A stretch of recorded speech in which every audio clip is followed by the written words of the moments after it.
Esta é a história do dia, da Rádio Observador. Qual a importância do Donbass para Vladimir Putin?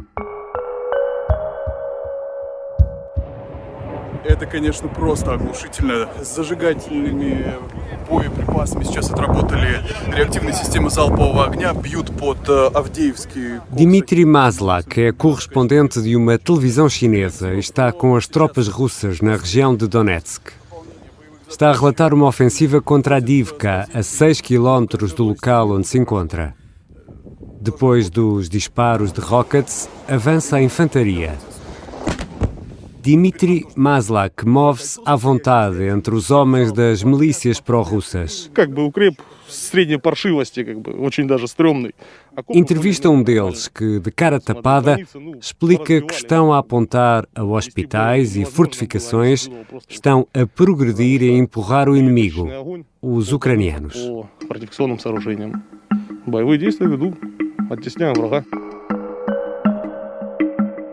Avdiivka tem uma unidade de produção química e a população será inferior a 20 mil habitantes. É um dos objetivos para russos e ucranianos no Donbass, uma região há muito afetada pela guerra. Russos e ucranianos avançam e recuam poucos quilómetros em batalhas diárias e sangrentas. E porquê? Qual é a importância do Donbass para Vladimir Putin? E esta batalha terá fim? Hoje vou conversar com a jornalista do Observador, Anna Kotovits.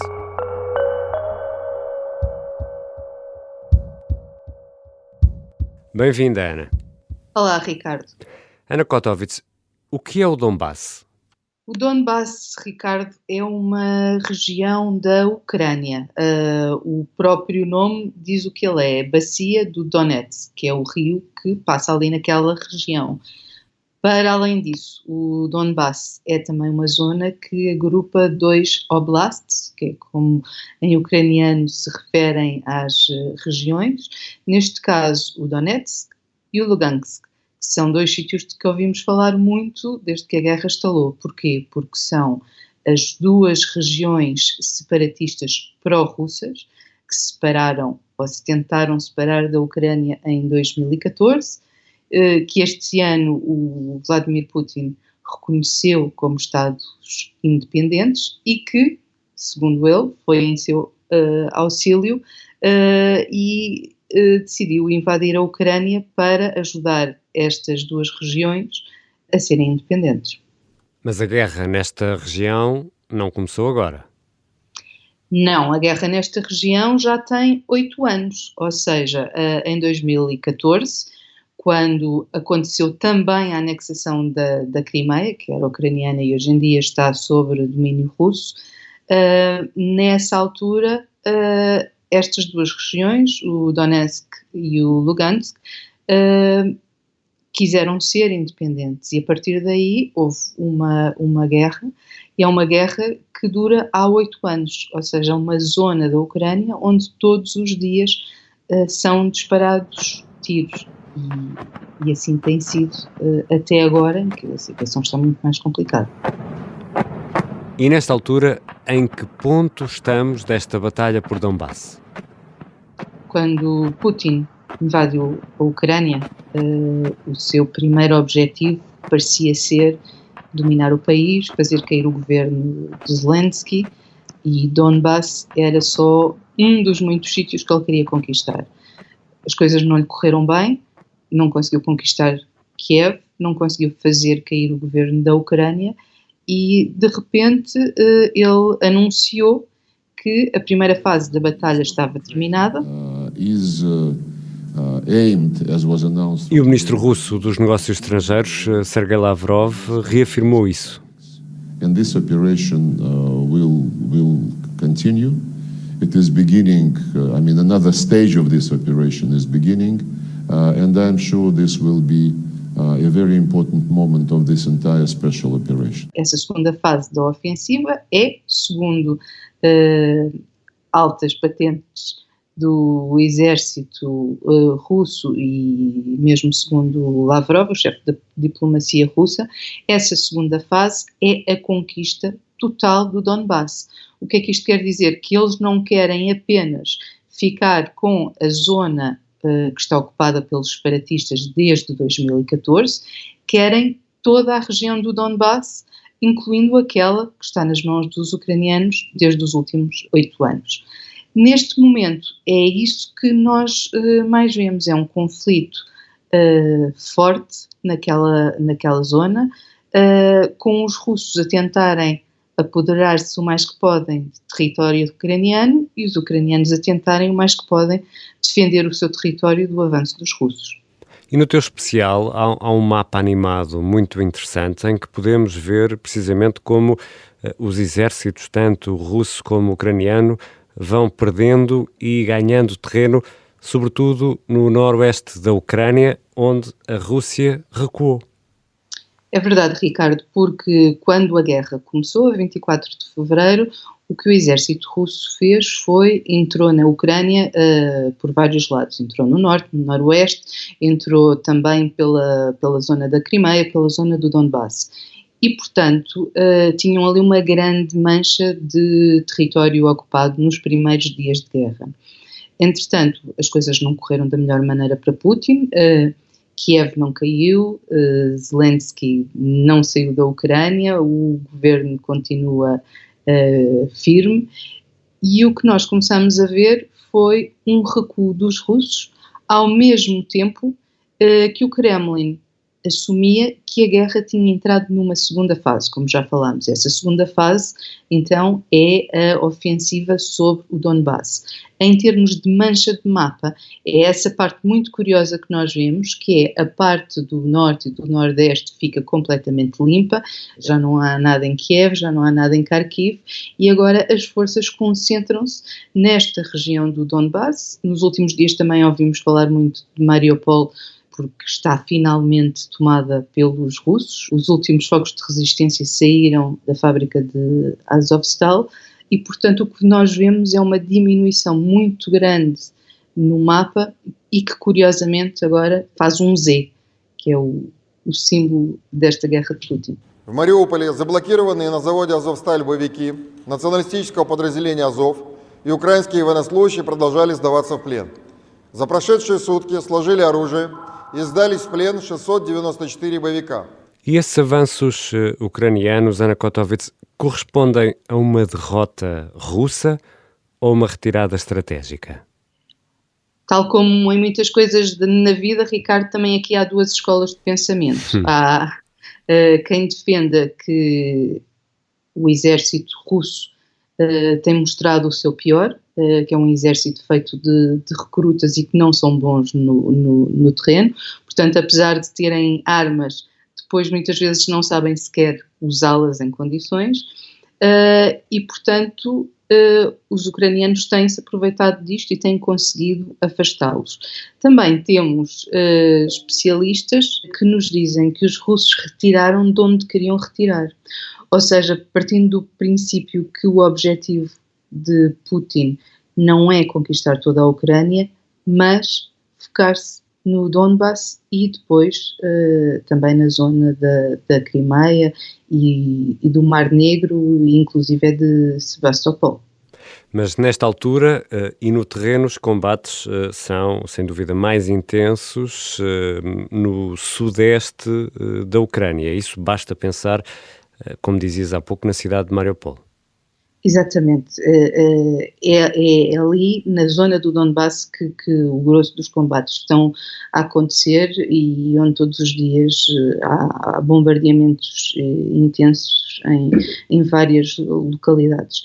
Mariupol tem sido esse exemplo, não é? Mesmo depois da cidade já estar completamente destruída, os bombardeamentos continuavam, e é aqui que está a ser feito o grande esforço dos russos para voltar a ganhar terreno, ou ganhar pelo menos mais território do que aqueles que já têm.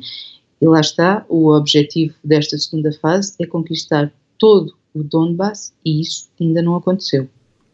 Quero falar contigo sobre esse objetivo específico, mas, Ana, precisávamos ainda de tentar aqui perceber outra coisa. Nós olhamos para estes 3 meses de guerra, vemos esses avanços e recuos, e são progressões lentas no terreno, apesar da Ucrânia ser um país enorme.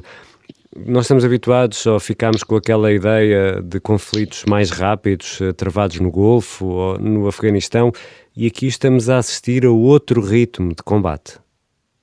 Estamos claramente, mas também, por exemplo, tu estás a falar do Iraque ou do Afeganistão, onde nós vimos tropas ocidentais que funcionam de uma forma completamente diferente do exército russo.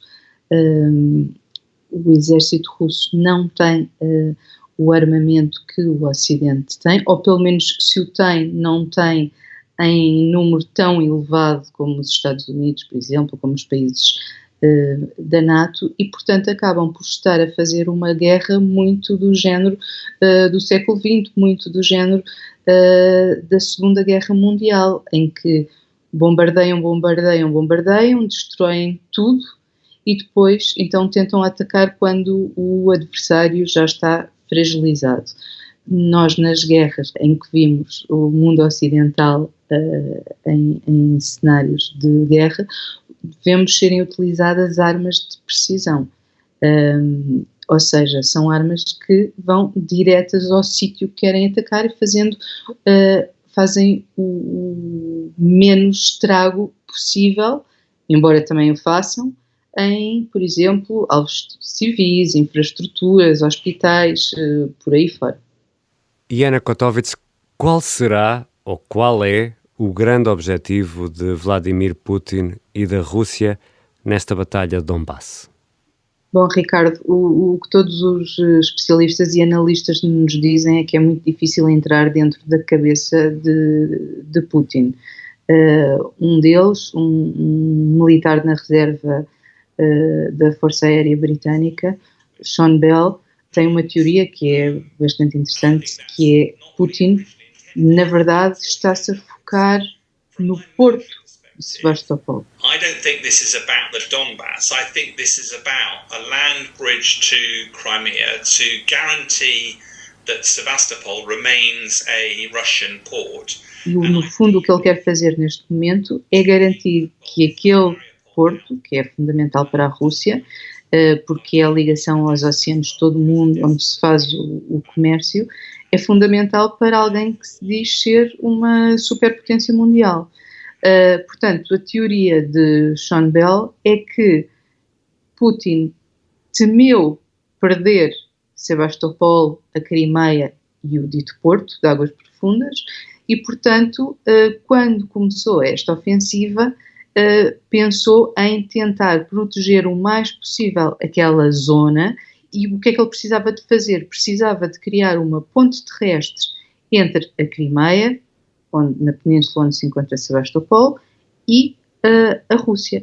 E daí a importância dele estar agora a lutar pelo Donbass, porque lhe garante essa tal ponte terrestre. A Rússia tem um acesso por terra à Crimeia, mas, como se diz na piada, obriga a dar uma grande volta, não é? É exatamente. Eu penso que tu estás a falar da ponte do Estreito de Kerch, não é? Exatamente, no acesso ao Mar de Azov. Exato. Pois, é como tu dizes, isso é uma grande volta. E depois também tem a ver com a localização dos campos agrícolas, por exemplo, na Rússia. Porque a Rússia, por cima, tem gelo, como diz mais uma vez o Sean Bell, tem uma fronteira com o Pacífico, mas que está muito longe do campo de cultivos, portanto não é fazível. 90% of the world's trade goes via the oceans. Any global superpower would want to have some form of naval port in order to be able to export its wares, to be successful. E portanto o que lhe dá mesmo jeito é conseguir ter acesso ao Mar Negro e depois aos oceanos do mundo. Para tudo isso, o melhor que lhe pode acontecer é ter uma passagem terrestre limpa, sem ucranianos, que lhe junta a Crimeia, e neste caso Sevastopol, à terra-mãe, à Rússia. Esta é uma zona pró-russa, o leste da Ucrânia sempre foi mais pró-russo. Como é que tem sido a vida dos civis nestes tempos? Têm sido poupados ou têm sido vítimas como outras vítimas no resto da Ucrânia? Bom, os civis não têm sido poupados de nada, bem pelo contrário, estão a ser investigados uma série de crimes de guerra, porque a Rússia tem, de forma deliberada, atingido alvos civis. Nos Médicos Sem Fronteiras, João Godinho Martins, que é o coordenador da associação na Ucrânia, conta-nos exatamente essas histórias de como muitos civis têm ficado para trás e têm ficado em estado deplorável, é assim que eles os encontram. Ele conta-nos que a maioria de quem fica para trás são as pessoas mais velhas, as pessoas mais pobres, os mais frágeis, as pessoas com deficiência, as pessoas que estão hospitalizadas e para quem ainda é mais difícil ter que lidar com tudo aquilo que a guerra traz. O que ele nos conta também é que estas pessoas precisam muito de apoio de saúde mental porque estão a sofrer diariamente o stress da guerra, estão a viver diariamente os bombardeamentos e, portanto, precisam de ajuda imediata. Estamos a falar da grande batalha do Donbass. Ana Kotovits, isto poderá ter um fim para breve ou não? É difícil dizer, Ricardo, mas, por exemplo, Simone Schlegel, do The Crisis Group, um think tank que se dedica exatamente a estas questões da guerra e da defesa, fala-nos em algumas possibilidades. Uma delas é ficarmos aqui numa batalha eterna em que não se anda nem para a frente nem para trás, ou quando se anda é muito pouco e são avanços e recuos que não são significativos e que no fundo seria continuar a prolongar no tempo aquilo que vimos nos últimos 8 anos acontecer no Donbass. Outra hipótese, e aí também Sean Bell nos fala dela, é que quando as armas ocidentais prometidas pelos Estados Unidos e pela Polónia chegarem à Ucrânia, essas sim façam mudar o curso da guerra. E, portanto, de repente, mesmo que os russos consigam conquistar o território, consigam ganhar o Donbass, de repente poderemos ver os ucranianos a conseguirem recuperar tudo de volta, se conseguirem pôr as mãos na artilharia moderna que o Ocidente lhes prometeu. E seguindo essa ideia, Ana, torna ainda mais difícil uma paz ou um cessar-fogo mais duradouro nessa região, porque a guerra vai sendo alimentada. Exatamente, e é exatamente isso que diz o Simon Schlegel.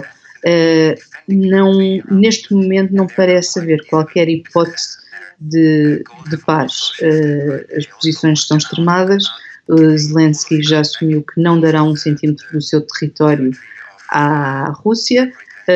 Putin claramente quer ficar com a região do Donbass e não vai abrir mão da Crimeia e, portanto, estamos aqui a chegar a um impasse, não militar, mas um impasse de negociações em que é muito difícil que cada uma das partes possa ceder algo à outra e nesse caso, poderemos de facto ter aqui um conflito que se prolonga durante meses, talvez anos. Obrigado, Ana Kotovits. Obrigado eu, Ricardo. É sempre ótimo conversar contigo. Ana Kotovits é jornalista do Observador. Continuamos a seguir as notícias que nos chegam da guerra na Ucrânia, onde estão os nossos enviados especiais Pedro Jorge Castro e João Profírio. Esta foi a História do Dia. A sonoplastia é do Diogo Casinha, a música do genérico do João Ribeiro. Eu sou o Ricardo Conceição. Até amanhã.